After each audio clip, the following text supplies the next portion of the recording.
I started Sheba because I was a single mum with 4 kids and I was looking to make some extra income, and I looked at becoming an Uber driver, but I felt too anxious about driving potentially drunk men in the back of my car. So I looked at the data and I saw that women were 76% of the casual workforce, but they were fewer than 10% of Uber drivers and fewer than 6% of cab drivers.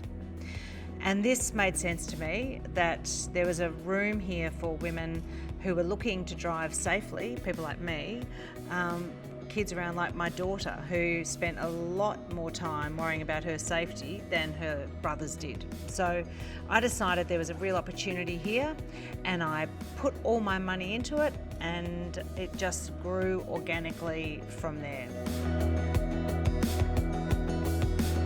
Okay, so Sheba started off at about 4% month on month, then to about 8%. In the second half of 2018, we were growing at 24, 26, 28% month on month. But overall, if you average out from the time we started to our second birthday, it's 8% month on month growth. We know that to grow Sheba, there are some key technological developments that would really help us. At the end of last year, we had 23,000 women hitting our driver application page between September and December. And our application page, our onboarding page, is currently done via a desktop. It's not that user-friendly. So first of all, we want to get drivers being able to onboard their documentation just through a mobile phone. That alone would help us increase our driver numbers. We also need to have regional managers to help our drivers who are wonderful citizens, community workers. They might have driven Meals on Wheels or helped out locally, but they're a little bit anxious because they're non-digital natives. They might need a bit of a hand-holding exercise, a bit of a buddy, and we know that that would really help get our drivers' confidence, particularly if they're not used to driving in the inner city, managing the airports, that type of thing. So we've done some piloting in that area, and that's really improved our driver experience. So that helps for the Australian market. We also want to expand internationally, so we're ready to go into New Zealand, and beyond that we have plans to move into Asia, where we are bombarded literally with queries to, is this even real? Can I actually drive in a rideshare company like yours? In many other countries where it's very dangerous for women to be travelling alone at night.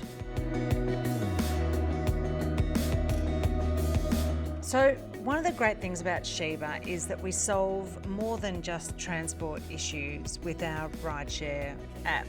So we have talked about how we're going to onboard more drivers, and that's a key thing that we can see that there's a lot of drivers hitting our page who want to join us. We've got 1 in 3 Australian women who has no superannuation. They like to drive with us. There's no minimum number of hours. It's the perfect flexible job.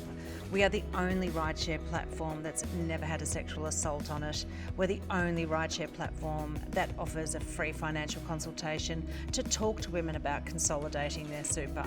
We pay our drivers 85% of their fare, and that is to allow them to put that money towards their superannuation and now their shareholders. So we're trying to do all the right things to add to women's financial literacy and to their bottom line as drivers who run their own business. That's how we really see it. But in terms of meeting the demand, it's really enormous. The demand for our service is enormous. Because we have those working with children cards, we are always being invited into schools to partner with every service that moves children around, from childcare centres through to Anglicare, foster care centres, people who are trying to look after vulnerable children, and they want to go with a partnership that they can trust, that's Australian made, that they have an office where they can call, where they've got people who are trying to do the right things like us, giving 1% of a fare to a charity that goes towards solving the problems that we're trying to address as we address it. So there are essentially 4 ways that you can get a return on your Sheba investment. The first one is listing on a stock exchange, which we might be able to do down the track, and then of course you can buy and sell your shares on the exchange. The second way is a company might offer to buy Sheba, and then they'll have to offer to buy your shares as well. Thirdly, once Sheba's over its really high growth phase, there's the possibility of dividends being paid out. And fourthly, there is talk of setting up a secondary market for crowd equity shares in the future down the track. But look, it's a really high growth company. It's doing fantastic things in a really needed area.